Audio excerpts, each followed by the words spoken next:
Hello and welcome to Sensei podcast. This is Manos Brilakis discussing with leaders in the field of CTO and complex PCI. Sensei means teacher or master in Japanese.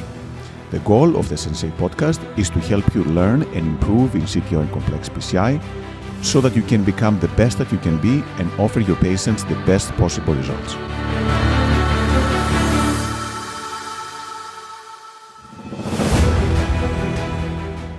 Hello, everyone, and welcome to Sensei Podcast. It is my great pleasure to introduce our guest today, Dr. Jo Dens from Belgium, from Genk Hospital, who is one of the world leaders in CTO PCI. He's done the research trial, a great friend over many years. So, Jo, thanks again, and welcome to Sensei Podcast.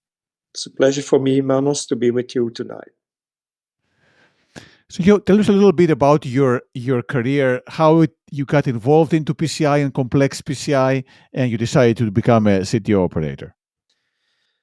Thank you, Manos, for this question. So, yes, it was already a long time ago that we got involved in the first CTO procedures, of course, because I'm an interventional cardiologist for 30 years now, so time flies by. And yeah, the early stages, we only had the antegrade wiring. The only thing we had very stiff wires to try to open in an antegrade fashion the CTO lesion. But then I got involved, I got in contact with Simon Walsh by one of the Boston meetings, and he asked me the questions, are you involved in a CTO program? And that's about, let's say, 10 years ago now.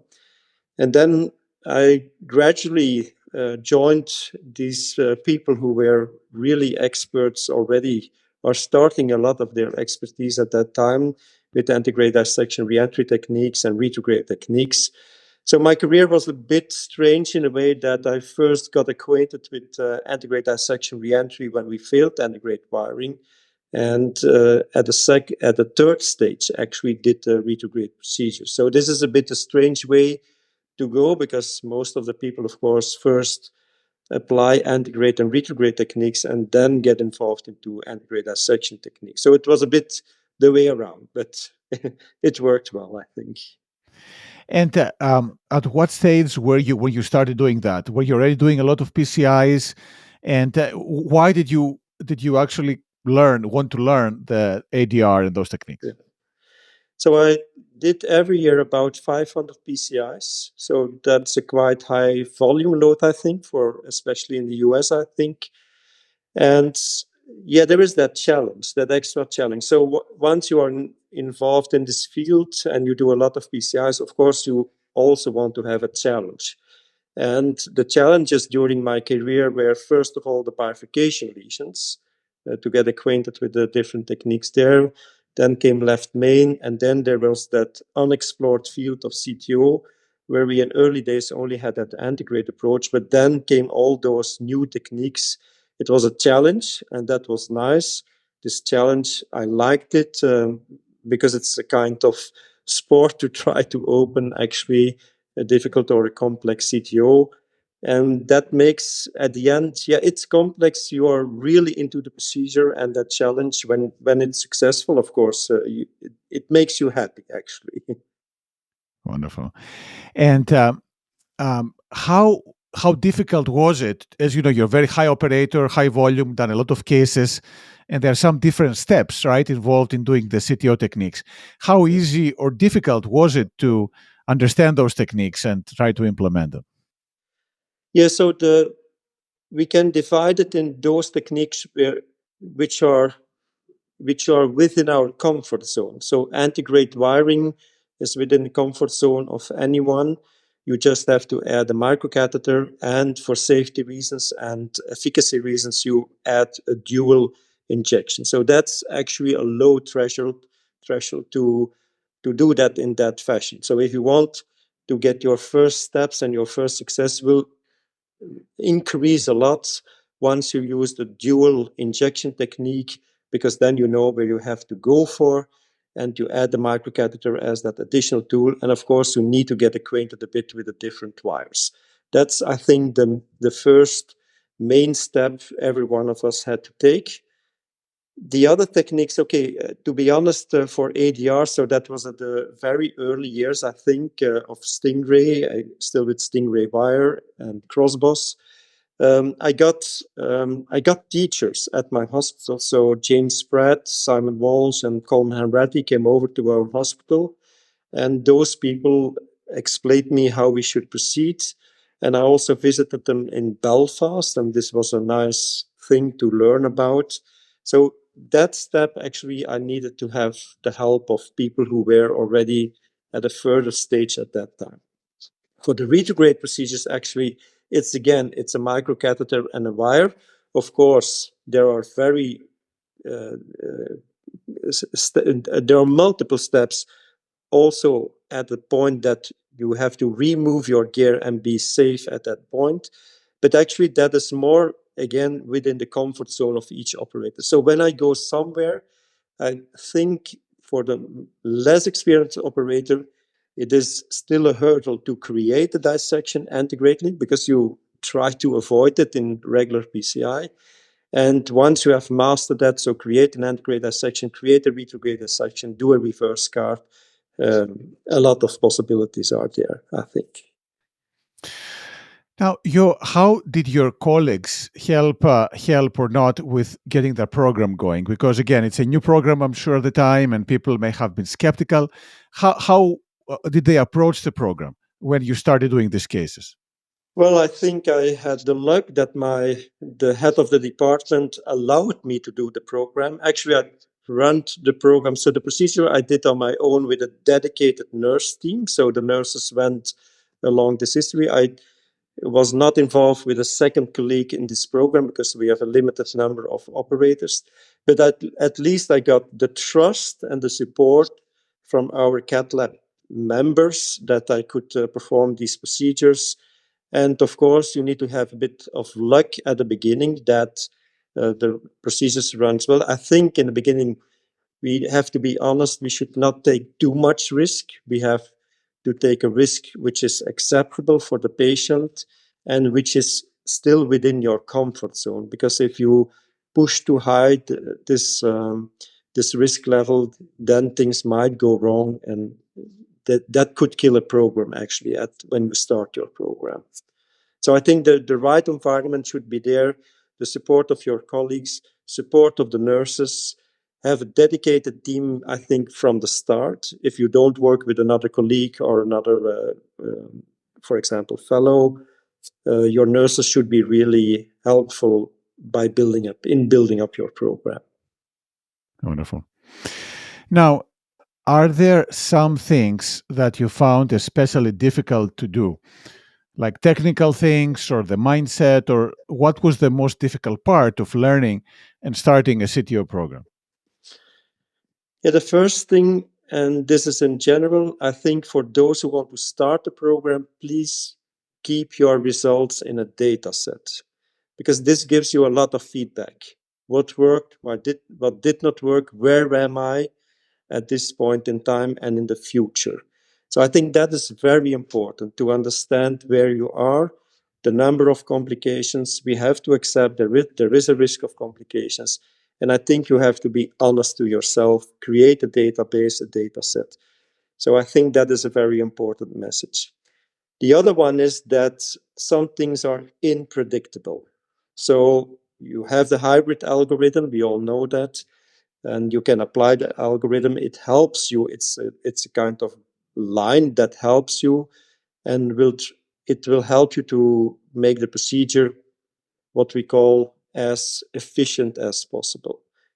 But on the other hand, sometimes things do not work. And one of those things I still struggle with actually is that it's very unpredictable if you can cross retrogradely the connections. Even sometimes, if they are visible, septal, nice septals, sometimes you struggle. And I saw other operators also struggle with that. So don't think, okay, others will always be successful. That is not the case. And the epicardials is a bit the same.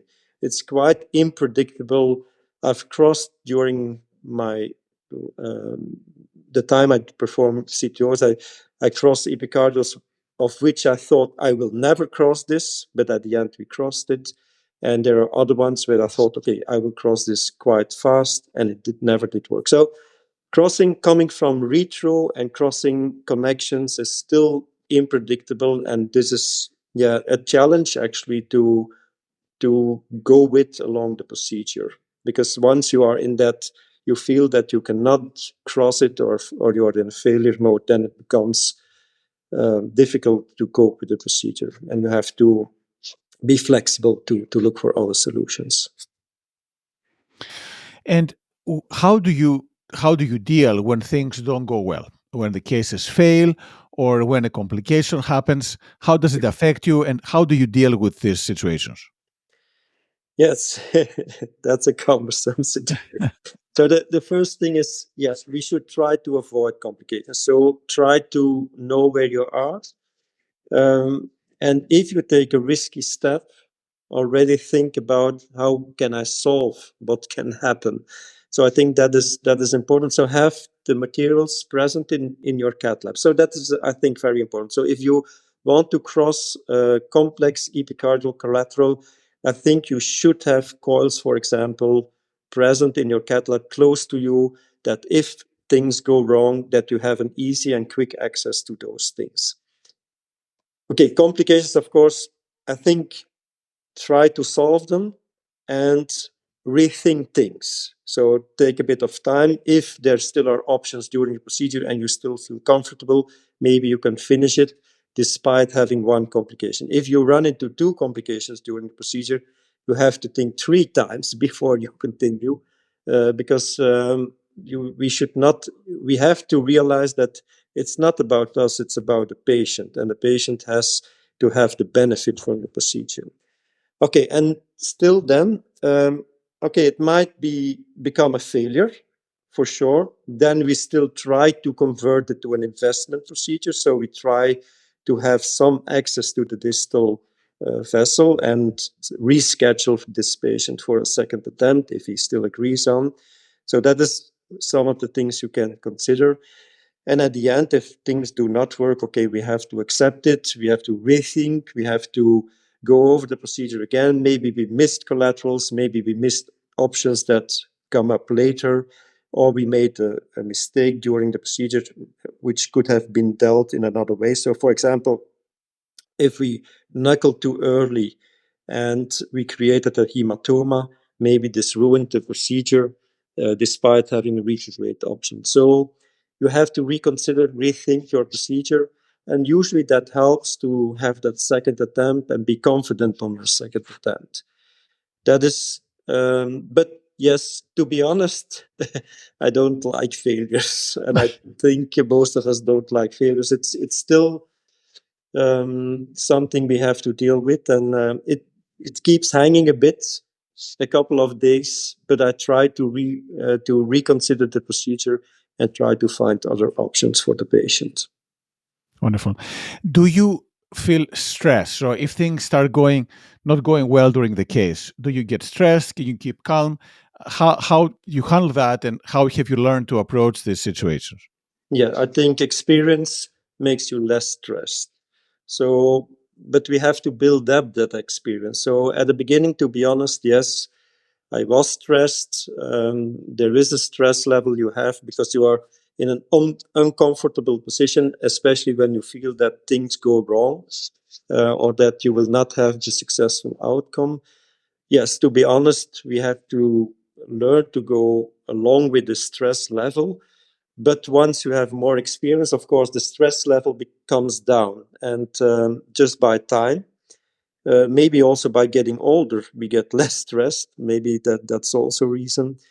And of course, we have to, during our career, we had to accept that there were failures. So now when we start a procedure, we know already that there might be a failure. So this already decreases the stress level. But once again, it is try to learn from the procedure you failed, because this really makes life different, and makes actually the gives you other possibilities. And if you can rethink things, usually this you get more understanding of what went wrong. So, but stress, I think all of us have stress. Yeah, during our career, like you also, if you do live cases, of course, there's a bit more stress level, I think, than not being in a live case. But from the other hand, I think the most experienced centers, they always have visitors also. So once you are there, the stress level being exposed to other people becomes, of course, less. That's for sure. Wonderful. Now, you've been also a big proponent of research and you led research. How did that come along and how did you start a major trial like this? Yes. I think at the time of the recharge, actually, there were only some US data on antegrade dissection reentry, and there were no large data sets on antegrade dissection reentry in Europe. And as you know, it was not at that time available in Japan. So I think it was worthwhile. It was worth to study this, or at least to collect the data and to report on that. And I had the luck and the opportunity to work with the University of Diepenbeek, and I had a fellow who did a PhD, and this was, I think, a nice topic. Then we sat together with more experienced people like Simon Walsh and James, so we could connect with the UK, who were already at a next level, I think, and then we set up that European registry. And to be honest, this was my golden time to be because I could work with a fellow. We tried to invent new things. We tried to ask ourselves question: what should we ask? What should we study? What are the questions out there? For example, is a dissection technique worse than staying intraplaque, etc.? So those things were very interesting, and at that time, because there were no data, I think it was worth to do so. And again, it was my golden time because it brought me in contact with that large international community, and going abroad and going in other centers actually really created a big network. And I think that is one of the nice things that remains for me, that I can work with several friends in several hospitals doing CTOs, reattempts, etc. So that is the really nice for me that that part remains. And then tell us a little bit about the people you've trained. So um, how can you tell if someone that you are trying to teach, either a fellow or another physician, you're proctoring maybe, how can you tell if they're going to be good operators or if or not, or can you not? That's a delicate question, Manos, but I think you quickly see if someone has what we call good hands. So the wiring skills. Of course, when you are involved in the CTOs, you need to understand the different techniques and the different possibilities, the different strategies. And okay, for most of the people we train, the thinking through the steps is a bit slower than for us, that's for sure. But at least they should understand our reasoning behind. So that is important. So they need to understand the different techniques, why we perform procedures in a specific way or go through the different paths. I try to have the operators doing as much as they can themselves, but sometimes, again, because of comfort level and confidence, you need to take over. Also because of for keeping the flow in the procedure. But okay, I think anyone can learn it. To be honest, the only thing is that you need enough of exposure. And that is sometimes a problem. So if you do only 25 procedures per year, this volume is too low to get through your learning curve within a decent time frame and apply the different possibilities which are there. So I think volume is needed, and I think for those people again starting a program or wanting to get or want to be involved in this program, if needed, they should cooperate with other hospitals. So meaning that, for example, you go to another hospital on specific days where they do CTOs on that day, and you do the CTOs in your hospital with that colleague also in your own. So this can create opportunities to increase your levels for CTOs actually to which you are exposed. Once again, you need to be exposed, I think, in at least to 50 procedures per year. Wonderful. Yeah.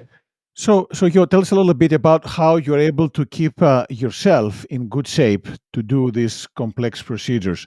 Do you exercise? Do you do some sort of relaxation or meditation? How do you keep healthy and in good shape? Oh, I actually I did triathlon before, so Okay. I had some sports in the background. But I kept on cycling. I try to keep on cycling and swimming. I also do Astanga yoga. I do some fitness. So yes, I do a quite of physical training. Mentally, okay. That I think it's good to read some books actually to understand to understand something about life, because life is very difficult to understand, to be honest.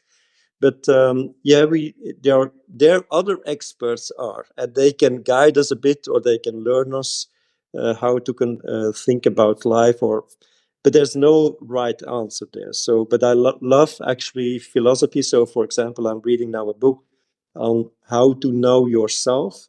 It's actually it's Greek. It's Pinoti Seautou, so it's from Socrates. So I did Latin, Greek before. So it's like a cycle. It's coming back. So I'm reading a bit on philosophy now again. But I think yes, we should not only do medicine. We should keep our body health in a healthy mind. And for a healthy mind, we need to have an open mind and not be focused 100% on CTOs, because it can become a chronic total obsession, Manos, as it was for me before. Instead of a CPU, it's a chronic total obsession, right? So it's good to have a little balance. I mean, that's true for everything, including this line of work, of course. And speaking of that, which are your favorite books and your favorite movie? I only will go on the movie because books, the only book I like a lot is the Handbook of CTO from Manos Brilakis. No, no, non-medical, non-medical books. No, I know. But so as you know, we all have to read a lot, and there's not so much time for non-medical books actually, because we are exposed to a lot of medical information. But actually, for example, nowadays I read a book on that from Tineke Beekman, Ken Uzelf. So that's Notice Out or Know Yourself. But for the films, yes, to be honest, the film I watched most is Lawrence of Arabia with Peter O'Toole. It's a very special film. It's a very charismatic person, I think, who does the opposite from what the English establishment within the army expected from him. And he got that recognition from people who were non-English people, so the Arabic community, and that I think it was an amazing film. I saw him probably 5 times. It has to do, of course, with that charismatic person, the respect they had for him. He is doing the unexpected. For him, nothing was written. Huh? So some people say things are written, but for him, nothing was written. So that is it's really great to see what happens at that time. And it's if you even don't love the topic, the images are fantastic, in the desert. Wonderful. Now, how many hours do you sleep every night? Okay. Okay, now it's better than before, of course. I work less than before, Manos, but yeah, usually, to be honest, I try to sleep at least 7 hours per night. So I know for US it's maybe a lot for US people, but I try to do some sports in the morning before I go to work, so I have to leave around 8 o'clock. But I try to be in my bed at time to do some sports in the morning. Yes. Wonderful. And then, what are the things that you are most exciting for now and in the future?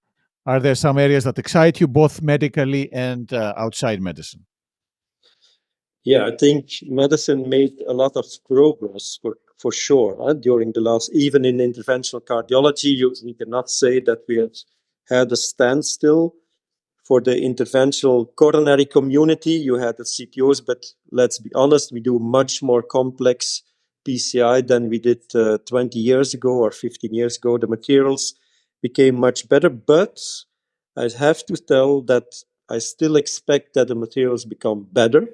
For example, for crossing collaterals, that is just for our business, and I hope that we will have within an acceptable time frame access to these new devices, because that is also a problem for the moment. So I think interventional cardiology will continue to develop. I think we have taken a long way and pretty good direction.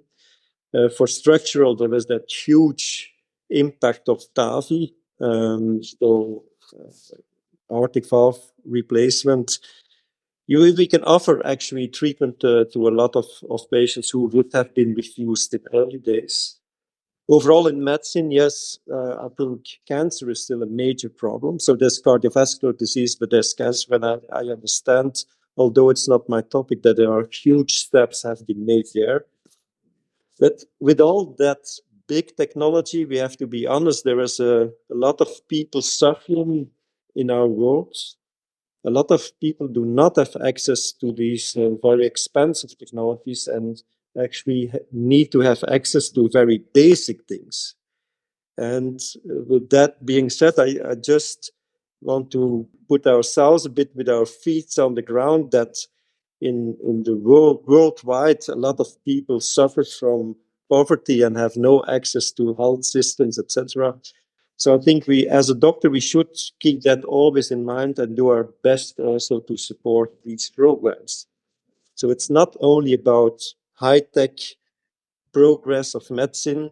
We should not forget other people that do not have access to these to a regular healthcare system, actually. Wonderful. So, again, you've done so many things. What are you most proud of, both personally and professionally, so far? Yeah, professionally, yes, that I could run this program, the CTO and complex PCI program, that I, without having forced it, I got access to this international community.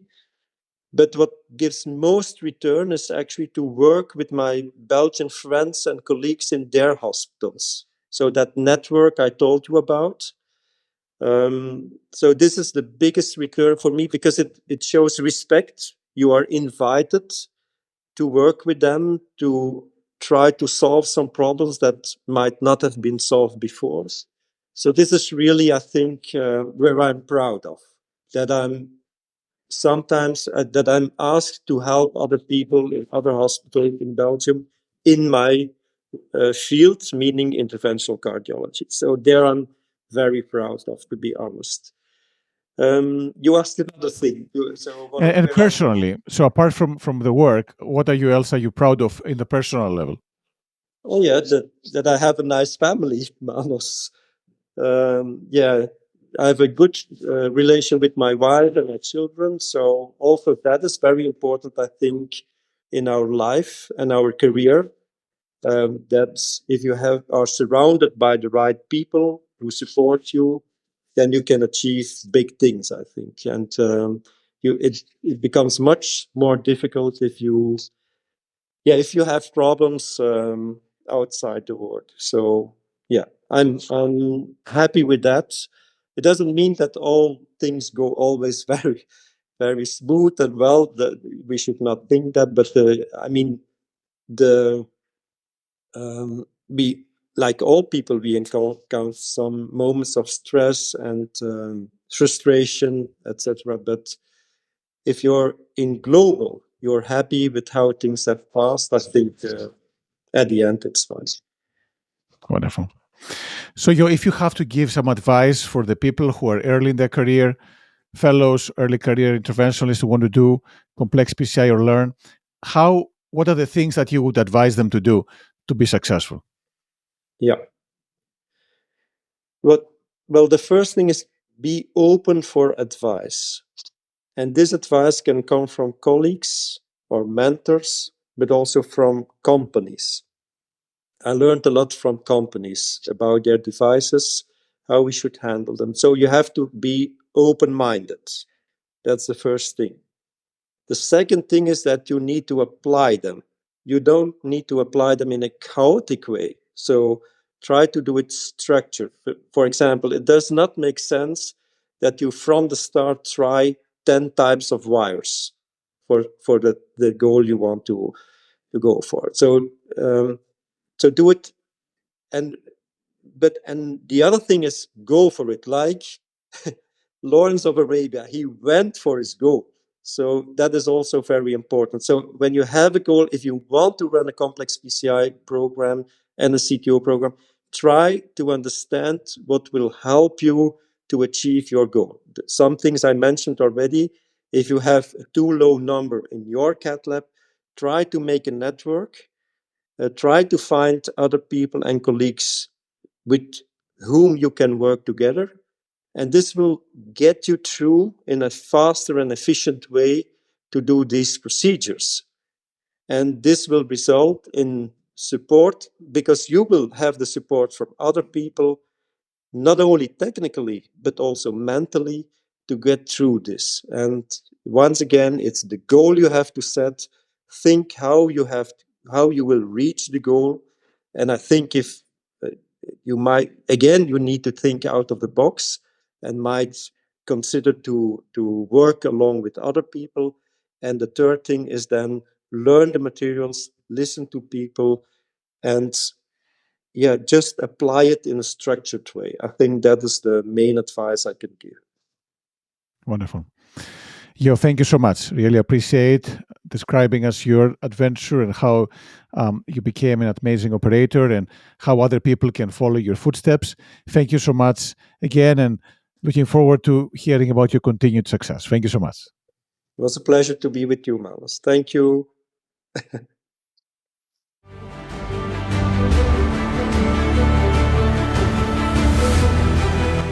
Thank you for listening to the Sensei podcast.